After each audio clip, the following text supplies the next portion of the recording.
Hello everyone, welcome to the student. RRB ALP CBT 1 का exam अब समाप्त हो चुका है। आज है 30 तारीख और 25 तारीख से लेकर के 29 तारीख के बीच में ये सारा एग्ज़ाम हुआ है। और ऐसे में बहुत सारे लोगों ने अपना अपना अटैम्प्ट दिया होगा, बेस्ट ही अपना सभी लोगों ने दिया है। और ऐसे में लोग सोच रहे हैं कि अब सीबीटी 2 की तैयारी कब से शुरू करनी चाहिए और किन को करनी चाहिए, उसके बारे में हम इसमें बात करेंगे। तो सबसे पहला जो पॉइंट हम इसमें डिस्कस करने वाले हैं कि कितने अटैम्प्ट आपने किए हैं। मैंने द स्टूडेंट के चैनल पे ही मैंने एक पोल क्रिएट किया हुआ था जिसमें लगभग मान लीजिए 5000 लोगों ने उसमें पार्टिसिपेट किया है। लगभग 50% लोगों का जो अटेम्प्ट है 40 से लेकर के 50 क्वेश्चन के बीच में अटेम्प्ट है उनका। मैंने इसलिए उसमें लिखा है कि अटेम्प्ट कितना है।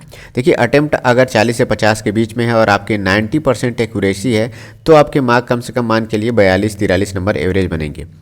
अगर देखिए मान लीजिए आपने 50 अटेम्प्ट किया और 90% की एक्यूरेसी है, 10% आपका इसमें गलत हो जाता है तो भी आपके 45 क्वेश्चन आपके करेक्ट होंगे और आपके 5 नंबर के निगेटिव मार्किंग होंगे तो 43 नंबर के आसपास में आपका नंबर आएगा। तो अगर 40 के 50 के बीच में अटेम्प्ट करने वालों की संख्या ज़्यादा है और उनकी एक्यूरेसी कम से कम 90% है तब उनके नंबर 43 नंबर के आसपास में बन रहे हैं। तो ये नंबर मैं मान रहा हूँ कि अच्छा स्कोर है। देखिए, किसी भी एग्जाम के लिए टेस्ट सीरीज बहुत ही इंपॉर्टेंट है। जितने भी लोगों के पास टेस्ट सीरीज है वो बहुत अच्छी बात है, लेकिन अगर किसी के पास टेस्ट सीरीज नहीं है तो वो लोग टेक्स्ट बुक का टेस्ट सीरीज ले सकते हैं, जिसका एंड ऑफ सीजन सेल 449 रुपये का जो चल रहा था वो अब आपको 395 रुपये में मिल जाएगा। और अगर आप STUD कोड यूज करेंगे तो आपको एक्स्ट्रा 12% का ऑफ मिल जाएगा। तो आप लोग कोड जरूर यूज करिए, जिससे आपको ही फायदा होगा। 12% का एक्स्ट्रा ऑफ आपको मिल जाएगा। अगर आपके पास टेस्ट सीरीज नहीं है तो आज ऑफर का लास्ट डे है, आप लोग जाकर के परचेज कर सकते हैं। लिंक मैं नीचे डिस्क्रिप्शन में दे दूंगा। अब देखिए, मान लीजिए बहुत सारे लोग हैं जिनके अटेम्प्ट 50 से लेकर के 60 के बीच में है और ये लोग भी अगर 90% की एक्यूरेसी, सबकी 90% की एक्यूरेसी नहीं रहती है और बहुत सारे लोगों की गलतियाँ बहुत ज़्यादा होती हैं। तो अगर 90% की एक्यूरेसी इसमें भी है तो भी आपके नंबर लगभग 48-49 के आसपास में आपको देखने को मिल जाएगा। ठीक है, तो अब मान के चलिए कि आपके अटेम्प्ट पे तो आप क्वालिफाई नहीं कर पाएंगे और इस बार नॉर्मलाइजेशन का कोई जो यहाँ पे रूल नहीं है, इस बार है आपका परसेंटाइल। तो परसेंटाइल में स्कोर कैसे बनता है उसके लिए तो मैंने वीडियो बनाया हुआ है कि किस तरह से वो जो आपका मार्क्स है वो डिसाइड होगा। तो उसके लिए अलग से आप कैलकुलेशन वाला जो वीडियो है मैं लिंक दे दूंगा नीचे, वहाँ से आप जाकर देख लीजिएगा।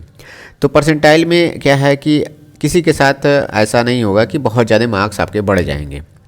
पेपर थोड़ा सा भी लेवल अधिक होगा, जितने लोग वहाँ उस शिफ्ट में अटेम्प्ट किए होंगे उसी के अकॉर्डिंग और मैक्सिमम जो लड़का नंबर पाया होगा उसके अकॉर्डिंग परसेंटाइल नंबर डिसाइड होगा।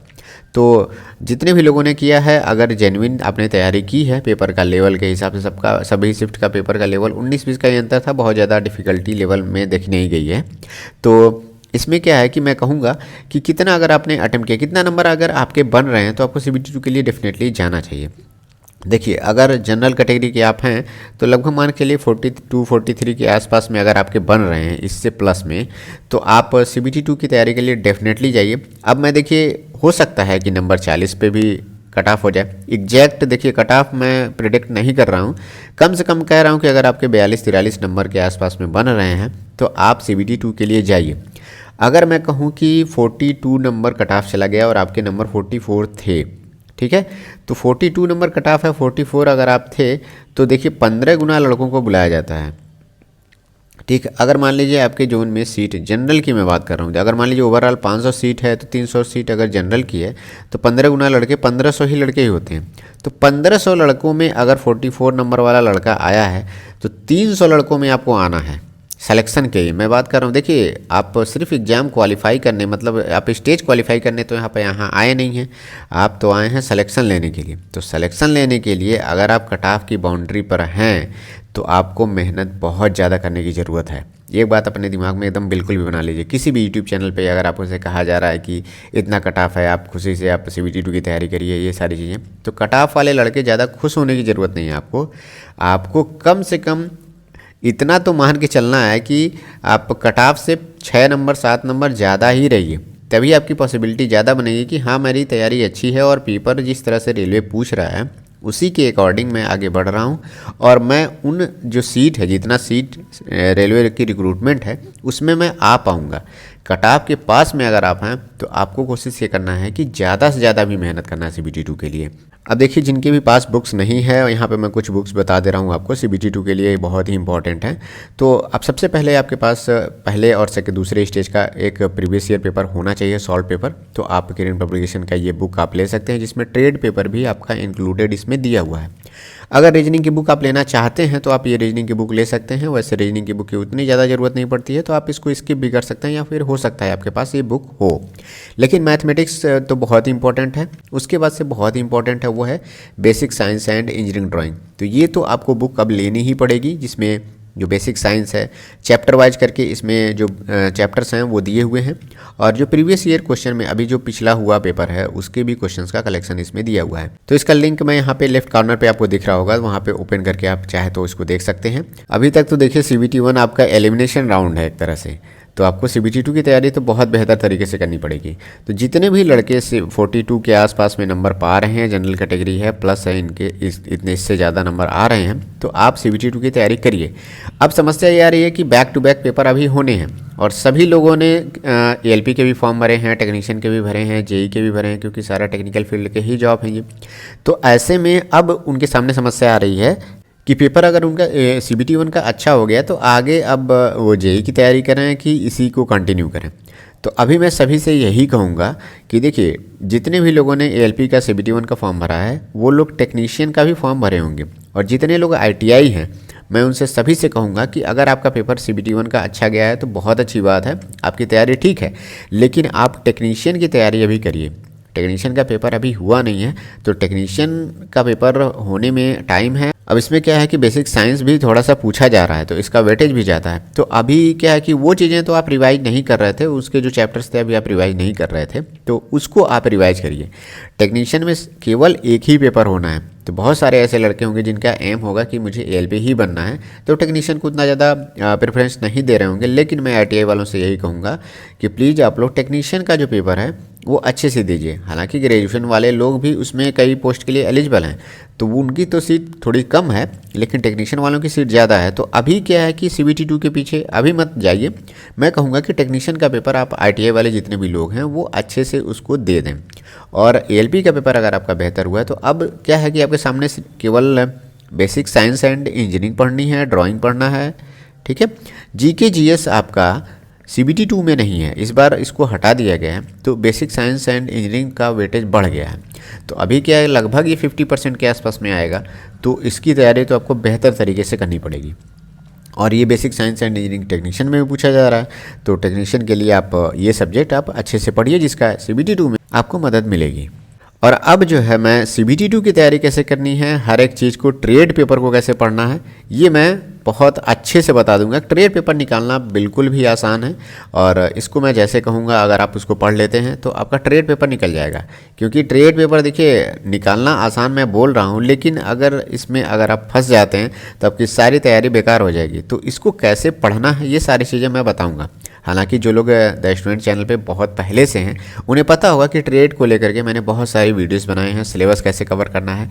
और मैं शुरू में पहले कहता भी था कि ट्रेड पेपर का कम से कम 2 से 3 चैप्टर आप अभी से एक बार पढ़ लीजिए, कि जब आप CBT1 का पेपर दे देंगे तो उसके बाद से केवल आपको 2-3 चैप्टर और पढ़ने होंगे, और इतने में आपका कट ऑफ जो है क्लियर हो जाएगा। मतलब जितना नंबर क्वालिफाइंग चाहिए आपको वो आपका क्लियर हो जाएगा। तो अभी तक अगर आपने नहीं पढ़ा है तो भी आपके पास टाइम है, मैं जो चैप्टर बताऊंगा आप पढ़ लीजिएगा, और उससे आपका ट्रेड पेपर आपका आसानी से निकल जाएगा। और CBT2 का पार्ट A का जो पोर्शन है वो कैसे कवर करना है उसको भी मैं अच्छे से बता दूंगा। तो इस वीडियो में तो ये वीडियो बहुत लेंदी हो जाएगा, इसके लिए अलग से वीडियो हम बनाएंगे। क्योंकि इस बीच में मैं वीडियो इसलिए नहीं बना रहा था कि देखिए पेपर जब चलता है तो आप ज़्यादा से ज़्यादा ये सोशल मीडिया से अगर इंगेज रहेंगे तो आपका रिविज़न नहीं हो पाएगा। तो मेरा ये जो मानना है कि मैं वीडियो बना करके आपका टाइम वेस्ट नहीं करना चाहता हूँ। टेलीग्राम ग्रुप से आप जरूर जुड़ जाइए। जितने भी लोग हैं जो लोग रेलवे की तैयारी कर रहे हैं वो द स्टूडेंट के टेलीग्राम ग्रुप से जुड़ जाइए,